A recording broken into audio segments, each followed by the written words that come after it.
Vážení diváci, po kratšej odmlke sme späť a s mimoriadnou témou. Zrejme ste zachytili informáciu, že systém VAR bude od začiatku apríla súčasťou Fortuna ligových zápasov, o ktorom si teraz niečo povieme. Na tomto stretnutí bude k dispozícii systém videoasistenta rozhodcu. VAR pomáha arbitrom pri rozhodovaní o 4 situáciách, ktoré závažne ovplyvňujú priebeh stretnutia. V prvom rade ide o dosiahnutie či nedosiahnutie gólu, ďalej o priestupky v pokutovom území, po tretie o priame udelenie červenej karty a na záver o chybnú identifikáciu hráča pri osobnom treste. Dôležité je, že VAR informuje rozhodcu len v prípade, ak má k dispozícii zrejmý dôkaz o jeho jasnej a očividnej chybe. Arbiter potom môže využiť spätné preskúmanie daného momentu na obrazovke pri hracej ploche a vykonať finálny verdikt. Informácie pre divákov sa objavia aj na veľkoplošnej obrazovke. Niektoré rozhodnutia ohľadom situácií, ako sú offside alebo presné určenie miesta priestupku, budú oznámené hlavnému arbitrovi priamo videoasistentom rozhodcu. V takýchto prípadoch už rozhodca nemusí vykonávať preskúmanie situácie pred obrazovkou. Užite si zápas a bavte sa futbalom. Najdôležitejšie informácie z inštruktážneho videa vám v tejto chvíli doplní projektový manažér systému VAR. Dobrý deň, moje meno je Vladimír Medveď, som projektovým manažérom pre implementáciu systému VAR v podmienkach Slovenského futbalového zväzu.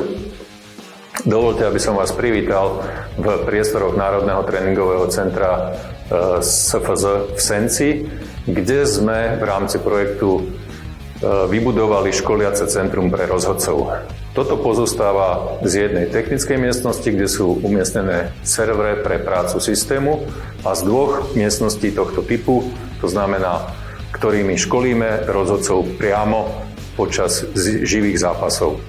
Samozrejme začínali sme a celý proces začal 11. novembra 2019, kedy bolo úvodné školenie ohľadom teórie. Po teórii nasledovali rozoberania rôznych videoklipov zo situácií či už jednoduchých alebo zložitých, to znamená komplexnejších futbalových situácií s možnosťou vstupovania VAR rozhodcu, teda videoasistenta rozhodcu do deja, po ktorých, keď absolvovali rozhodcovia určitý počet týchto klipov v dvojdňových cykloch školení, sme pristúpili a mohli sme potom na základe metodiky FIFA pristúpiť k školeniu, ďalšej fáze školenia, tzv. Offline sledovania stretnutí. To znamená, tieto stretnutia boli sledované videoasistentom rozhodcu a jeho asistentom za účasti replay operátora, ktorý využíva svoju konzolu pre ovládanie systému. Tieto offline sledovania stretnutí musí každý videoasistent rozhodcu absolvovať minimálne 2 a potom môžeme pristúpiť k ďalšej fáze školení, to znamená k sledovaniu krátkych stretnutí a tzv. Plných stretnutí. To krátke je o trvaní minimálne 40 minút, dlhé alebo klasické je 2x45, to znamená 90 minút. Až po absolvovaní 4 týchto 2+2 stretnutí a samozrejme ešte medzi tým aj tzv. Simulovaných situácií, kedy pod riadením lektora FIFA, v našom prípade pána Mokoša Tomáša, absolvujú hráči, nám simulujú situácie na hracej ploche a rozhodca, samozrejme za asistencie videoasistenta rozhodcu, rozhodujú dané situácie. To znamená, takýchto školení treba absolvovať tiež v počte 4. To znamená, keď si to zrátate, je to enormné množstvo stretnutí a situácií a dní, ktoré museli rozhodcovia absolvovať počas školenia na to, aby v konečnom dôsledku mohli byť certifikovaní FIFou, a to či už pre funkciu videoasistenta rozhodcu alebo jeho asistenta, kde sme školili rozhodcov ako VAR a asistentov rozhodcov do funkcie AVAR. A s nimi sa školili aj replay operátori. Celkový počet rozhodcov a asistentov rozhodcov, ktorí zahájili školenie, bol 32 a 6 replay operátorov. K dnešnému dňu majú splnené minimálne požiadavky pre certifikáciu 8 rozhodcovia a 8 asistenti rozhodcov. Okrem certifikovania rozhodcov a asistentov rozhodcov pre výkon funkcie je treba samozrejme mať aj certifikáciu pre technológiu, ktorú sme obdržali od FIFA na základe prezentácie systému vzdialeným spôsobom a to všetko pod dopadom pandémie, takže 9. decembra sme absolvovali technologický test v priestoroch štadióna MŠK Žilina pod Dubňom a sme v súčasnej dobe pripravení začať s projektom VAR a jeho využívaním v tzv. Live fáze, to znamená cez teóriu, klipy, offline a online školenie až do priameho použitia počas stretnutí Fortuna ligových, televíznych stretnutí a v konečnom dôsledku aj minimálne pre finále Slovnaft Cupu slovenského pohára. Verím, že celé úsilie, ktoré sme vynaložili pri implementácii systému VAR počas trvania projektu už prakticky v období roku a pol, bude viesť k úspešnému využívaniu tohto systému a bude viesť k zvýšeniu úrovne fair play pri rozhodovaní jednotlivých stretnutí Fortuna ligy. Systém VAR by bez tohto vozidla jednoznačne nemohol fungovať. Viac už ale o ňom prezradí FIFA rozhodca Michal Očenáš. Dobrý deň prajem, moje meno je Mišo a ako všetci dobre viete, vo Fortuna Lige začína nový projekt s názvom VAR, teda video asistent rozhodcu, a ja by som vám rád predstavil auto, ktorému sa to všetko odohráva. Nech sa páči.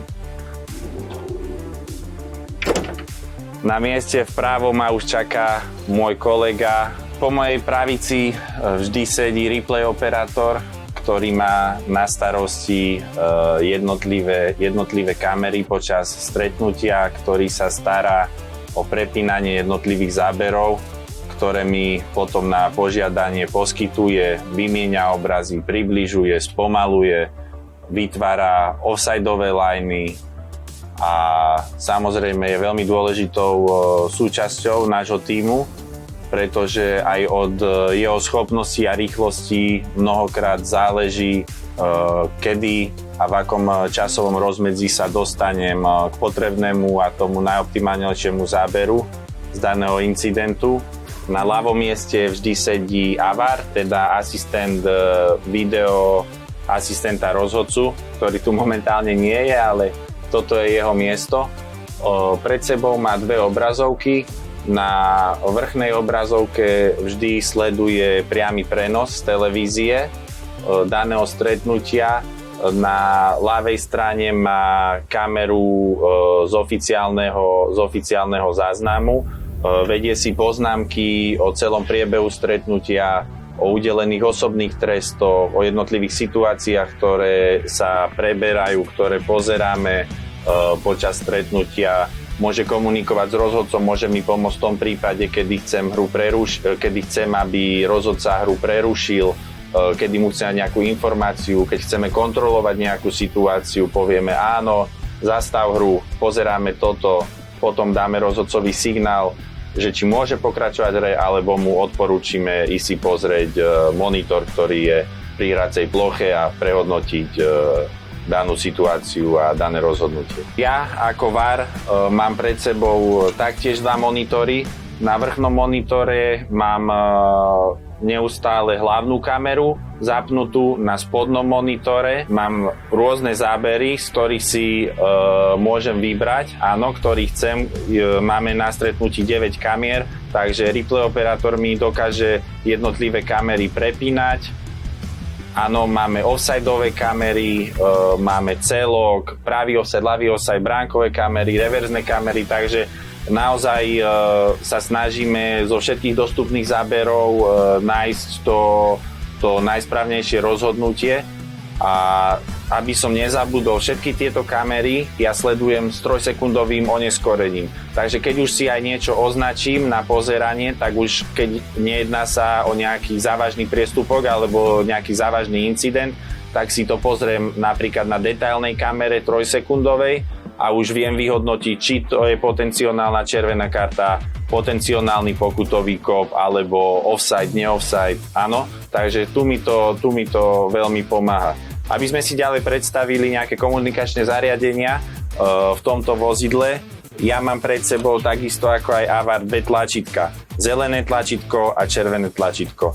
So zeleným tlačítkom si vždy označujem možné incidenty, áno, a robím si marky, ktoré replay operátorovi ukazuje na monitore.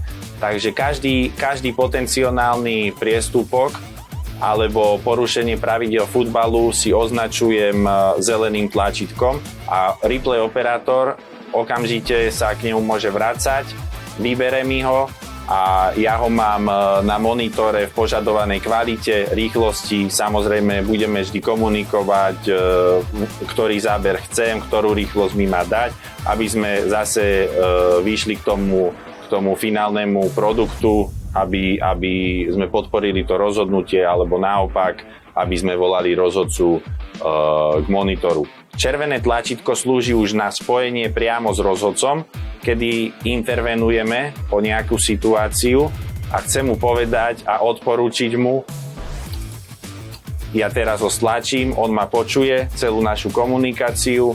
Áno, takže ja mu odporúčim zliadnutie videozáznamu, alebo pri hráčoch mimo hry mu odporúčim, ale poviem mu, že sa jednalo o hráča mimo hry, ak je to faktické rozhodnutie a napríklad neuzná gól a nariadi nepriamy voľný kop za hráča mimo hry.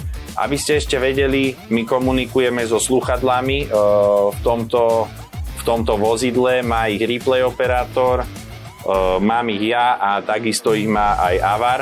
Našu komunikáciu celá sa nahráva, takisto nás nahráva aj kamera, ktorá je schovaná hore, takže nech sa páči, tam na tom monitore to budete môcť aj vidieť.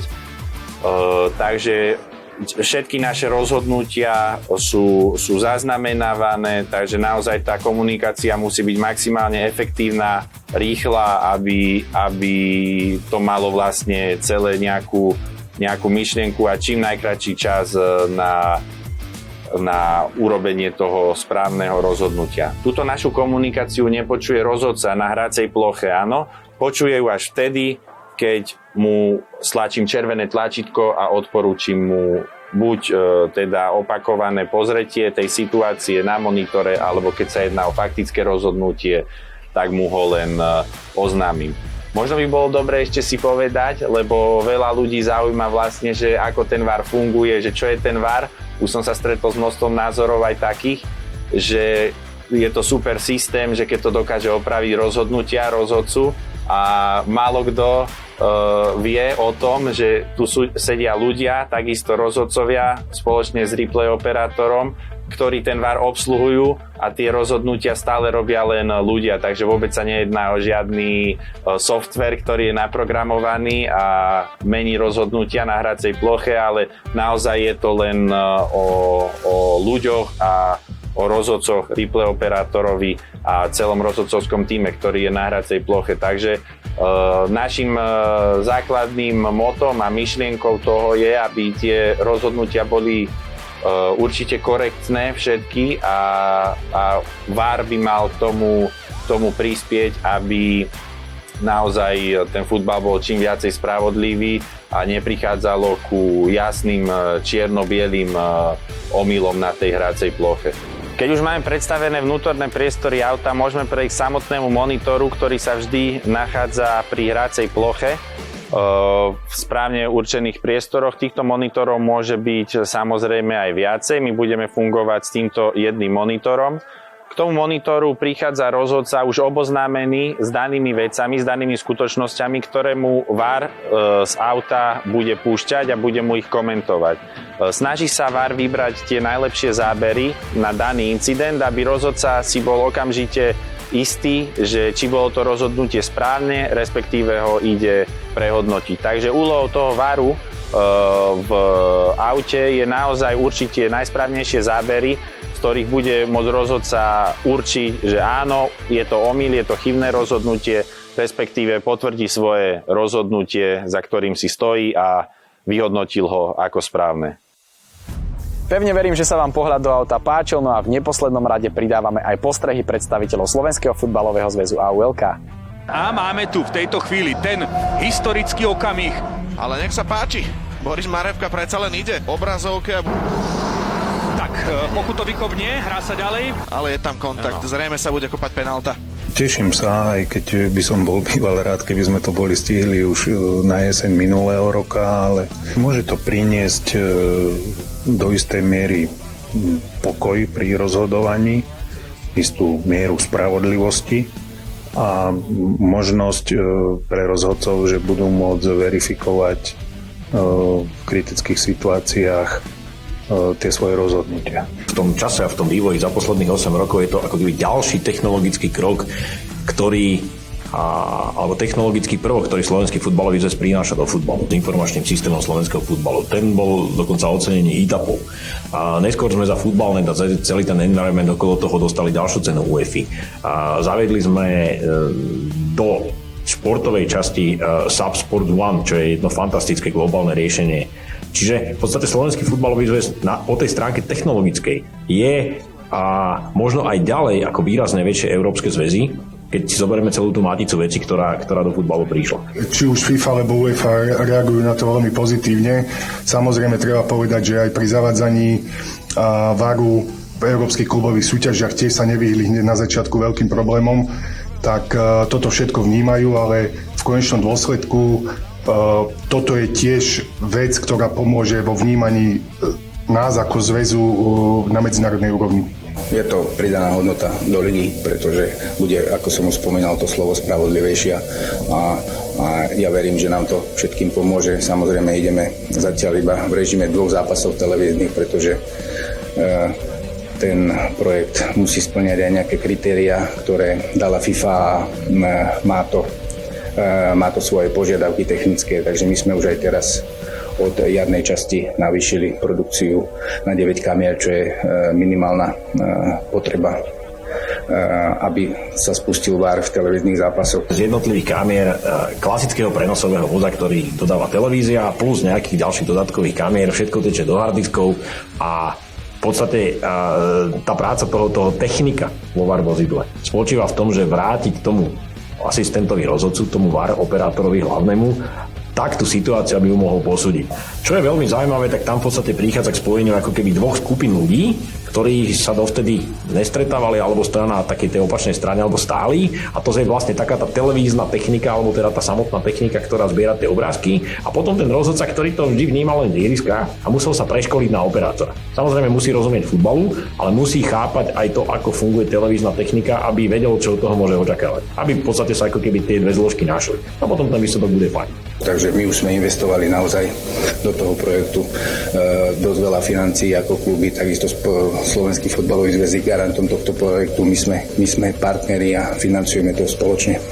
Investičná náročnosť je tiež značná, blíži sa to takmer k 1 000 000 eur a značnú časť, myslím, že 700 000 sme vyčlenili z investičného projektu Hattrick z UEFA a ten zbytok financujeme z vlastných zdrojov. Druhá vec je, ktorú tiež máme na zreteli, je, že môže to priniesť aj objektívnejší pohľad pre fanúšika. Ja verím, že všetci spravíme aj takú osvetu tomu celému, aby aj diváci pri televíziách, pri televíznych obrazovkách, alebo keď už ich dostaneme na štadióny, budú vedieť, že akým spôsobom sa to posudzuje, aby nevznikli ďalšie negatívne emócie. Čo sa týka televízie, tak opäť zase je tam nejaký zaujímavý prvok, ktorý ten samotný prenos ozvláštni.